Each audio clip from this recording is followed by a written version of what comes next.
고양신문 뉴스체크 시작하겠습니다. 원래 제 옆에서 같이 소식을 전하던 이성호 기자가 오늘은 컨디션 난조로 선발 명단에서 제외됐고요. 플랜 B 우리 남동진 기자와 함께 전해드리도록 하겠습니다.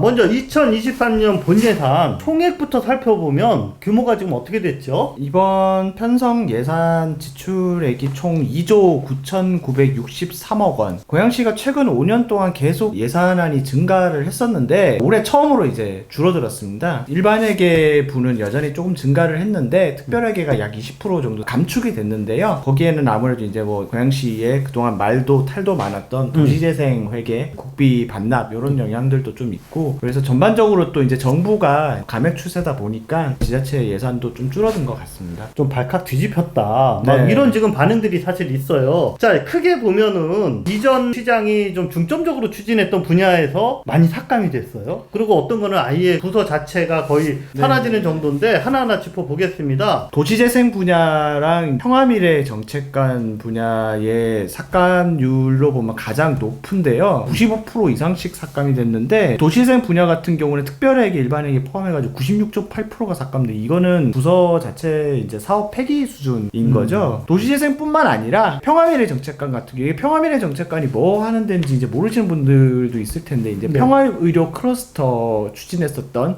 그리고 이제 뭐 남북 관련 협력 인권 사업들, 김대중 사저 있지 않습니까? 운영 담당하는 그러한 것들도 그 부서 안에서 했었는데 올해 39억 이상 편성됐었는데 내년에 2억 3,115만 원이 편성이 됐으니까 모든 사업이 거의 뭐 중지된 그런 상황이라고 볼 수가 있고요. 예산 감축 기조를 여러 차례 언급을 했기 때문에 예상은 했었는데 예상 이상이었던 거죠. 주민자치 관련 예산도 60% 정도 삭감이 됐다 그래요. 사실 주민자치 분야는 10년 넘게 고양시에서 중점적으로 이제 되게 확대되어 왔던 이제 정책들인데, 주민자치의 운영 예산부터 시작해가지고 참여위원회라고 이제 시민들이 직접 시정에 참여할 수 있는 그런 위원회 활동이 있었는데 거기에 대한 운영 예산도 대부분 삭감돼서 사실상 이제 자문기구로 이제 전락할 수준이 될 위기에 놓였고요. 특히 이제 자치공동체 지원센터, 이제 중간 지원 조직인데 이거 뒤에도 언급을 하겠지만은 거의 75%가 삭감이 됐습니다. 지역경제 활성화에 좀 어떤 피부로 와닿는 정책을 펼쳤던 소상공인 지원과 그리고 일자리 정책과 이쪽도 사업 예산들이 많이 깎였어요. 사실은 국고보조금에 이제 줄어들면서 거기에 따른 여파도 어느 정도 있었다고 보여지는데요. 수치로만 보자면은 고양페이 예산이 이제 소상공인 지원과 예산의 좀 큰 부분을 차지했는데 국비 지원이 줄어들면서 74억 8천만 원이 줄었습니다. 거기다가 이제 전통시장 활성화 예산 그리고 사회적 경제 지원 예산 이런 것들 다 줄어들었고요. 일자리 정책 분야 같은 경우는 이제 공공 일자리 사업 예산이 좀 많이 줄었습니다. 일자리 정책과 내에 이제 노동 분야 관련 정책들 예산 이런 것들이 있었는데 그 부분들도 다 큰 폭으로 삭감이 됐고요. 환경 분야. 자, 요거는 이동환 시장이 COP 회의 거기에 참가하고 그래서 이거 환경 분야에 각별한 관심이 좀 있나 이런 생각을 좀 했는데 예산을 확 줄였네요. 이거 어떻게 된 거죠? 어떻게 말씀드려야 될지 잘 모르겠는데 탄소지원 카드 같은 경우는 초창기 이제 개발하는 쪽에서 이제 비용이 좀 더 많이 들었고 지금이 정상화되는 과정이라고 볼 수 있겠지만 어찌됐든 간에 여기도 이제 절반 이상 줄어드는 데다가 고양시가 작년에 이제 다항습지가 등재가 되면서 굉장히 많이 좀 기대를 모았잖아요. 그렇죠. 그래서 이게 잘 보존하고 어떻게 좀 관리를 하면서 더 신경을 써야 되는데 여기 관리 예산도 좀 많이 줄어들어서 이 부분에 대해 가지고는 좀 약간 우려가 큰 것 같습니다. 관리 예산이 2억 5천만 원대였는데 5천만 원. 자, 그러니까 남사로 습지 등재는 됐는데 1년 동안 5천만 원 쓴다. 자, 이게 제대로 관리가 될지 걱정이고요. 반면에 예산이 대폭 늘어난 분야도 있습니다. 기업 지원 이쪽 분야네요. 투자 유치 기금을 새롭게 조성하는데 이제 기존에는 한 10억대 정도였는데 130억 크게 기업을 투자하기 위한 기금 조성에 많은 돈을 세이브해두겠다. 이번 예산안에 대해서 시의회에서는 상당히 당혹스럽다. 특히 야당에서는 전면적인 어떤 반발 기류가 좀 감지되는 그런 상황이네요. 송규근 시의회 기획운영위 상임위원장 같은 경우에는 이런 비상식적인 예산서를 제출한 것은 시장이 의회와 싸우자는 것으로밖에 받아들일 수 없다. 심사 보이콧까지 우리는 지금 생각하고 있다. 뭐 이런 이야기까지 했네요. 실제로 지금 민주당 의원들은 의총을 통해 가지고 일정 보이콧을 지금 한 상태고요. 심사서를 보고 예년처럼 그렇게 접근하긴 좀 어렵지 않을까.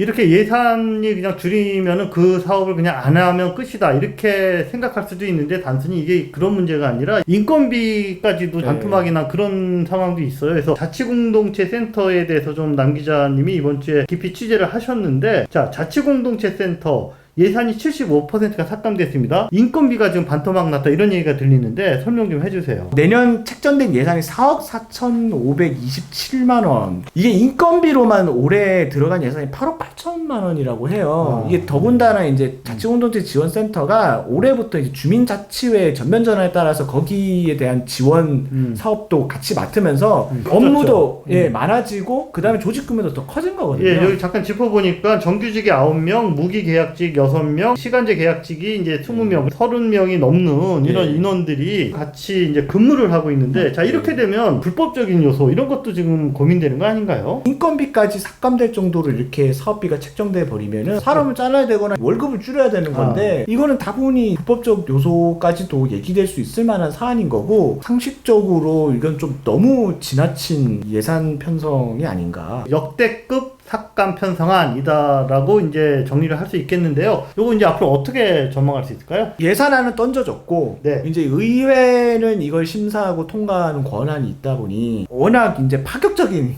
네네. 예산안이다 보니까 전례가 없는. 야당에서도 파격적으로 대응을 할 것 같아요. 정치적 합의와 조정을 통해 가지고 이렇게 원만하게 이루어질 수도 있지만은 그게 사실 좀 정부 국회도 보면은 뭐 되게 파행 거듭하고 뭐 중예산 편성 막 이런 얘기까지 막 강대강 하잖아요. 구도인데. 거기까지 가면 안 되겠지만은 우려되고 좀 장기화될 것 같습니다. 백석 5단지가 예비 안전진단에서 탈락됐다는 소식이 있네요. 네. 자, 백성 5단지가 어떤 데냐 하면은 1992년도 8월에 일산 신도시에 입주했으니까 가장 먼저 입주해서 가장 연식이 오래된 아파트예요. 탈락을 했다라는 게 무슨 소리냐면은 이제 구조 안전성, 뭐 건축, 그다음에 주거 환경 이런 거 이제 등급을 보는데 D등급 이하가 나와야지 되거든요. 그러니까는 건물이 위험하다. 더 이상 여기서 생활하기가 어렵다라는 게 나와야 되는데 예비 안전 진단을 해보니까 아직까지는 그렇게 큰 문제가 아니다라는 진단이 나온 거예요. 상당히 큰 파장을 불러일으킬 수밖에 없는 게 백성 5단지가 예비 안전 진단에서 지금 기준대로 탈락을 했다라면은 일산 신도시에 있는 다른 모든 아파트들은 예비 안전 진단을 통과할 가능성이 없다. 이렇게 볼 수가 있는 거예요. 거기 이제 구체적으로 보니까 구조 안전성에선 C등급, 건축 마감 C등급, 주거 환경에서 D등급을 받았대요. 여기가 지금 막 물도 새고 그래서 실제로 사시는 분들은 상당히 불편한데 가장 중요한 그 비중이 높은 게 구조 안전성인데 여기서 C등급을 받는 바람에 정밀 안전 진단 불필요하다 홍보가 나온 거죠. 국토교통부가 안전 진단 기준을 완화하겠다. 이제 이런 발표가 있었잖아요. 국토교통부의 안전 진단 기준이 좀 낮아지면 다시 한번 안전 진단을 또 신청하겠다. 지금 이제 그런 입장이거든요. 한쪽에서는 안전 진단 기준이 낮아지면 통과할 가능성이 있다라고 이제 계속 희망 섞인 전망을 하시는 분들도 있고, 그거 낮아져도 정밀 안전 진단 통과하기는 어려울 거다. 이제 그렇게 전망하시는 분들도 있거든요. 백성 5단지의 예비 안전 진단 결과가 이제 고양시 전체 재개발에 어떤 전망을 앞으로 가져올지 좀 관심이 모아지고 있습니다. 고양시 오피스텔 관련 조례가 새롭게 준비하고 있는데 이게 뭐 일종의 규제안이거든요. 건축 관련 분들의 많은 반발이 좀 일고 있다는 소식입니다. 고양시의 오피스텔 거주 비율이 경기도 평균의 약 2배에 이른다. 오피스텔 건축을 억제해야 된다. 예고대로 만일 통과가 된다면은 첫 번째, 일반 상업지역에서 빌딩을 지을 때 기존에는 이제 90%까지 오피스텔을 지을 수 있었거든요. 개정안에 따르면 70%밖에 짓지를 못합니다. 그럼 나머지 30%는 상가로 지어야 되는 거죠. 주거용 오피스텔을 지었을 때 용적률이 기존에는 570%까지 가능했는데 350%로 220%나 떨어져요. 사업성이 안 나오거든요. 건축을 준비하고 있었던 분들에게는 청천벽력 같은 이런 소식이 들려온 거죠. 상가를 이렇게 늘리는 거 이거는 괜찮냐 이런 또 문제가 나옵니다. 지금 고양시는 뭐 여러분 잘 아시는 것처럼 라페스타, 뭐 웨스턴도, 원마운트 이렇게 상가